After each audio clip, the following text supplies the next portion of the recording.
बहुत परेशानी मजबूरी में।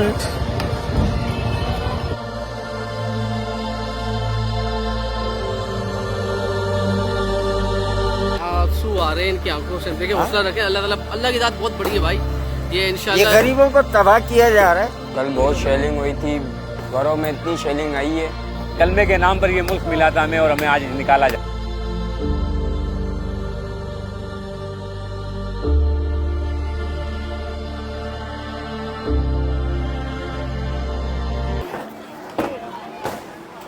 अस्सलाम वालेकुम नाज़रीन। तोड़ फोड़ घरों को मिसमार करना, ये घर बड़ी मुश्किल से बनते, मगर शहर कराची में इंक्रोचमेंट के ख़िलाफ़ ऑपरेशन हो रहा है। तो उसको में कई मुतादिद इलाकों के अंदर अब तक ऑपरेशन हो चुका है। गैर कानूनी तामीरात थी, उनको मिसमार किया जा रहा है। तो अब बारी पहुंची है कराची के इलाके मुजाहिद कॉलोनी, इसी तरीके से वाहिद कॉलोनी। ये जियाउद्दीन चौरंगी से मुंसलिक है, यानी नाज़िमाबाद 7 नंबर पर जाकर ये ख़त्म होती है। मगर यहाँ पर बहुत बड़ा, यानी कराची की तारीख का सबसे बड़ा इंक्रोचमेंट का ऑपरेशन हो रहा है, जिसमें कई सैकड़ों की तादाद में घर अब तक गिरा दिए गए हैं, इनको मिसमार कर दिया गया है। लोगों को उनकी जो ज़िंदगी भर की जमा पूंजी है उनसे महरूम कर दिया गया है, और यहाँ पर मज़ीद ऑपरेशन जारी है। तो लोग कुछ मुज़ाहमत भी करते हैं। गुज़श्ता रोज़ भी यहाँ पर लोगों की जानिब से मुज़ाहमत की, और पहले भी मुज़ाहमत की गई है। लोग दुआएँ भी दे रहे हैं, हुकूमत से अपीलें भी कर रहे हैं, मगर हुकूमत कह रही है कि यहाँ पर रास्ता क्लियर कराना ज़रूरी है, क्योंकि ये जगह इंक्रोचमेंट में है, गैर कानूनी। तो हम दोनों तरफ का मौक़िफ़ लेंगे, इंतज़ामिया का और यहाँ के जो मुतासरीन हैं उनका। तो उन दोनों से पूछेंगे कि अगर ये ऑपरेशन जारी रहता है तो मुतासरीन को कितना नुकसान होगा, और अगर ये ऑपरेशन जारी नहीं रहेगा तो उसके नुकसान शहर कराची में क्या होंगे। तो वीडियो शुरू करते हैं, हमारे साथ रहिएगा। देखिए भाई, ये पुलिस भी मौजूद होती है, SSQ के कमांडोज भी मौजूद हैं यहाँ पर, क्योंकि यहाँ पर मज़ाहमत हो रही है, तो इसलिए यहाँ पर एंटी इंक्रोचमेंट SSQ कमांडो सब मौजूद हैं। आपका कौन सा घर था? ये सेंटर में है। सेंटर में टूट रहा है। हाँ, बड़ी मुश्किल से बनाया होगा ना। बस क्या किया जाए। कितने मेहनत लगी, कितने साल लगे उस घर को बनाने में? जिस घर में आज टूट रहा है, मेरी पैदाइश इस घर की है। आपकी पैदाइश को कितने साल हो गए? मैं सन 1965 में पैदा हुआ, यानी तकरीबन 60 साल के करीब आपको। करीबन। तो अब 60 साल के बाद याद आ रहा है कि ज़मीन गैर कानूनी है, आपने ज़िंदगी भर की जमा पूंजी लगा ली, कहीं घर खरीद सकते हैं? वैसे बात बताएं। घर क्या, बच्चों को रोटी पेट भर के नहीं खिला सकते। हाँ, महंगाई बहुत हो गई, वाकई महंगाई बहुत हो गई। और अल्लाह इस गवर्नमेंट को तबाह बर्बाद करे। इंशाल्लाह ये भी खुशहाल नहीं होंगे। चल अल्लाह आपको हौसला दे, बस हिम्मत नहीं हारिएगा। देखो होता है, मुश्किल है, लेकिन हिम्मत मर्दा मदद खुदा है। लेकिन ये तो सिंध गवर्नमेंट ने अपने वडेरे बन के उन जमीनों पे कब्जा कर करके हमसे फाइलें मांग रहे हो, याद नहीं है? आंसू आ रहे हैं इनकी आंखों से। देखिए हौसला रखें, अल्लाह की ज़ात बहुत बड़ी है भाई। ये ये इंशाल्लाह गरीबों को तबाह किया जा रहा है। ना कोई घर दे रहे हैं, ना कोई पैसा दे रहे हैं, उल्टा कोई वादा भी नहीं कर रहे कि कोई वादा नहीं है, कोई टाइम नहीं दे रहे हैं। लोग इमरजेंसी जो है ना घरों को खाली कर रहे हैं। ठीक है, मशीनों की मदद से, मज़दूरों की मदद से। और ये जो पूरी पट्टी है, ये रास्ता आ रहा है जी जियाउद्दीन चौरंगी जो कहलाती है, जियाउद्दीन हॉस्पिटल से।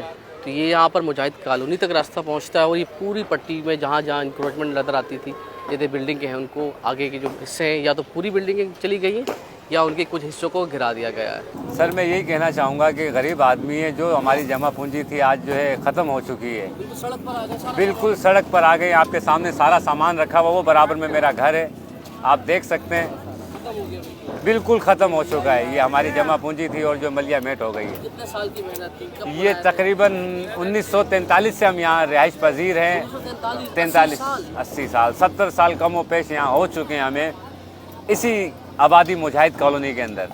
पर अब जो है गवर्नमेंट है, हमारी कोई भी ताकत नहीं इनसे मुकाबला करने की। अभी इन्होंने ये कहा है कि हम इनके बदले जगह देंगे आपको, पर ऐसा सुनने में आ रहा है, यकीन नहीं है। यकीन तो जब ऑफिशियल ऐलान नहीं हुआ है अभी, ये बस सिर्फ ये ऐसे ही बोल रहे हैं। और अपना सामान है घर का जो बचा जी बचा हुआ सामान है, बाकी मलबे तले आ गया है। सारा मलबे तले खत्म हो गया। इन्होंने टाइम भी नहीं दिया, यकीन करें, कि थोड़े से दरवाजे निकाल सकें, खिड़कियाँ निकाल सकें। गरीब आदमी पर क्या करें, आप खुद बेटर अंदाज़ा लगा सकते हैं। मुश्किल है, बहुत महंगाई हो गई है। वैसे ही कमाना, कहीं घर की जगह है, कुछ भी नहीं है। मैं कह रहा हूँ कि मेरे पास सर छुपाने के लिए रेंट नहीं है कि मुझे टाइम दे दें 1-2 दिन का। इतनी बड़ी लाइन जा रही है तोड़ने के लिए, उन्होंने मुझे टाइम नहीं दिया। पर क्या करें, गरीबों का अल्लाह है।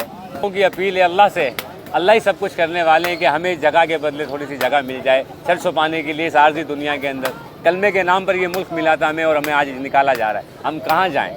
हमारा ये मौजूदा हुकूमत से मुतालबा है कि हमें इसके बदले जगह दी जाए।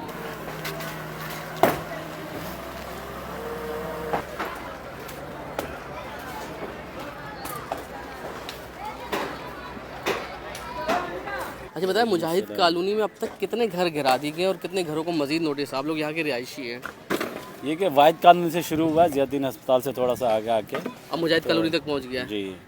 तो घर तो अनगिनत है, हज़ारों की तादाद में है। अब आगे जाएंगे तो और ज़्यादा है। 7 नंबर तक का सुनने में आ रहा है कि नाज़मा 13 7 नंबर तक जी का। जी। और तो ये बताएं कि क्या ज़्यादातर हम लोग गरीब हैं यहाँ पर या बहुत मुतवसत तबके के ताल्लुक? मतलब ज़्यादातर गरीब तबके के लोग हैं, अमीर चंद लोग हैं जिनका दूसरे मकान भी है। ज़्यादातर लोगों का यही था जो कुछ जो था गिर गया, टूट गया, उसके बाद जिनके घर चले गए वो किस तरह से रह रहे हैं? उनसे बातचीत अब होती वो खुले आसमान के नीचे, है खुले आसमान के तले। बिल्कुल खुले आसमान के नीचे। तो कोई आप लोगों को नोटिस वगैरह दिया है इन लोगों ने? नोटिस यही दिया कि भाई ये जगह खाली कर दो, बस कोई टाइम भी नहीं दिया उसमें कि चंद दिन का टाइम दिया है। चंद दिन का तो टाइम हम दिया? जगह देने चाहिए कि भाई इसकी जगह ये जगह छोड़ो, उस जगह पे चले जाओ, अल्टरनेट दे कुछ, ताकि सब्स्टिट्यूट जगह दे। ठीक है, लेकिन यही लोगों की है कि जब जिंदगी भर की जमा पूंजी चली जाती है ना, बड़ा दुख होता है, क्योंकि बड़ी मुश्किलों से घर बनता है ना भाई। ऐसा तो नहीं है कि यहाँ पर अब तो घर बनाना भी मेरे ख्याल से, चाहे ज़मीन आपकी हो, 120 गज का घर बनाना भी 50 लाख 60 लाख से कम का काम नहीं है। तो बड़ा मुश्किल काम है। देखिए हुकूमत को सोचना चाहिए कि नहीं, ये इनकी कोई तरफदारी नहीं की जा सकती। जो नाजायज़ जगह है वो नाजायज़ जगह, मगर हुकूमत की, रियासत की भी कुछ जिम्मेदारी है, तो रियासत को भी अपना हक अदा करना होगा। आगे बढ़ते हैं जी। ये देखे भाई, लोग अपना बचा कुचा सामान उठाकर महफूज करने की कोशिश। अच्छा मालूम करते हैं कि ऑपरेशन की रफ्तार क्या है और ऑपरेशन कितना ज़रूरी है। तो आप तारुफ करवाइएगा और ये बताइएगा कि लेकिन जब किसी का घर जाता है किसी को भी खुशी नहीं होती ना, दुख होता है, बड़ा मुश्किल से बना है, लेकिन आप लोगों की मजबूरी काम करना है। ये ऑपरेशन एक आम आदमी को समझाइएगा क्यों ज़रूरी है। असल में दरअसल सबसे पहले मैं आपसे बात करना चाहता हूँ कि आपने अच्छा किया ये सवाल करके, क्योंकि बहुत से लोग यहाँ पर इस वजह से परेशान है कि हमारे घर हैं। बेसिकली तौर पे ये 150 फीट चौड़ा रोड है, ठीक है ना।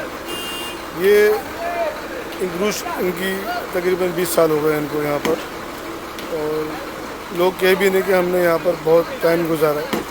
इशू ये नहीं, इशू ये कि ये एक रोड है। आमतौर पे जो लोग होते हैं उनको मालूम नहीं होता कि कौन सी ज़मीन जायज़ है, कौन सी नाजायज़ है, कौन सा रोड है, कौन सा एमिनिटी प्लॉट है। तो यहाँ पर भी ऐसे ही हुआ है कि लोगों ने रोडों पर अपने घर बना लिए।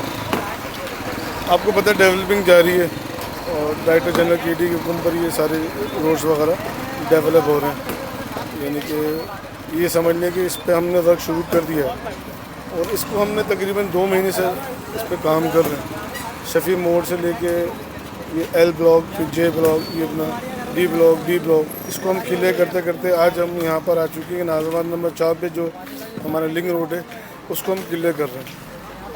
तो यहाँ थोड़ी सी डिस्टेंस हुई थी, जो बात हकीकत है कि इसमें लोगों ने समझा नहीं, फिर उनको समझाया, मुख्तलिफ जरिए हुए, मुख्तलिफ मुलाकातें हुई, इन्होंने पथराव भी किया, कुछ लोगों ने इनके साथ मिल के लोगों को ज़द-कूब भी किया अल्हम्दुलिल्लाह। लेकिन लोग अब समझ गए हैं कि ये चीज़ हम गलत हैं। जमल की जो रोड है, ये रोड एक 150 फीट चौड़ा रोड जो अब तक इस इलाके की, जहाँ पर हम बात करें मुजाहिद कॉलोनी, वाहिद कॉलोनी, क्या कितने घरों को मिसमार कर दिया गया और मजीद कितने होने हैं? अप्रोक्सीमेटली हम 500 के करीब हमने घर मिसमार कर दिए, ठीक है ना। और मोर देन ये कि हमें महीना और लग जाएगा, 500 के करीब घर और 1000 घर है तकरीबन। इतनी बड़ी इंक्रोचमेंट थी, इतनी बड़ी हैवी इंक्रोचमेंट थी। तो ये बताइएगा कि ये बेसिकली रूट क्या है, तो कितने लाख लोगों को समझा सकेंगे कि क्या बनना है, क्या रास्ता है ये बेसिकली जो रोड है ना, इसकी ये आप इसे समझ लें कि ज़ियाउद्दीन से आप एंटर होते हैं तो आप नाज़िमाबाद 4 नंबर से बाहर निकलेंगे। नाज़िमाबाद 4 नंबर पे जो मैट्रिक बोर्ड ऑफिस के सामने रास्ता बिल्कुल बिल्कुल just suppose matric board office के सामने ये रोड खुलेगा और एक काफ़ी चौड़ा रोड है, 150 फीट चौड़ा रोड, बड़ी अहमियत का हामिल है रोड ना। तो ये इस इलाके के लिए भी फ़ायदा होगा। यहाँ पर मौजूद जो लोग हैं, बेसिकली तो इंक्रोचमेंट है ना, इसको तो ख़त्म होना है एक न दिन। देखिए कानून ना जज्बात नहीं देखता, कानून ये देखता है कि गलत है या सही है, बस जी ये गलत का तौर पे बैठे आपकी नज़र में। बिल्कुल गलत। Thank you so much. देखिए ये बता रहे थे कि देखिए वही बात कि कानून ना जज्बाती नहीं हो सकता है, आपको तमाम हकाइक देखने होते हैं कि अगर कोई जगह इलीगल है तो बकौल इनके इलीगल है तो उसको गिराना लाजमी है। और दूसरी बात, रियासत की भी जिम्मेदारी होती है कि अपने लोगों का हाथ थामे। तो अब रियासत की जिम्मेदारी कि उनको मुतबादिल जगह फराहम करे ताकि जो लोग बेघर हो गए उन्हें मुश्किलात कम से कम हो सके। तो बस आगे बढ़ते फिर आपसे कुछ लोगों से बातचीत करा दें। तो बस इस दुआ के साथ, इस उम्मीद के साथ कि जो लोग यहाँ पर मुतासिर हुए, हुकूमत उनकी ना सिर्फ दादरसी करेगी बल्कि उनका सहारा बनेगी। देखिए घर ना बड़ी मुश्किल से बनता है, ये छत जो है ना कराची के अंदर हासिल करना बहुत मुश्किल काम है। यानी अगर कराची में कहा जाता है कि आपका अपना घर हो तो आप लकी हो, बहुत लकी हो, क्योंकि महंगे किराए, महंगाई, ऊपर से अगर आप जॉब करते हैं तो उसमें बहुत कम बजट, तो उसमें घर चलाना वैसे ही मुश्किल होता है। और जब घर से छत चली जाए तो ये ज़िंदगी और मुश्किल हो जाती है। बच्चों का साथ होता है, बच्चों की तालीम के खर्चे हैं, बच्चों की शादियाँ करनी है, तो ये बहुत ज़्यादा परेशान लोग हैं। तो हुकूमत आगे बढ़े, इनका सहारा बने, इनकी माली मामलत करे और अगर हो सके तो उनको दूसरी जगह पे मुतबादिल ज़मीन दे जहाँ पर ये अपना आशियाना बसा सके। तो इस दुआ के साथ इसको मैक्सिमम शेयर कीजिएगा। अल्लाह हाफ़िज़।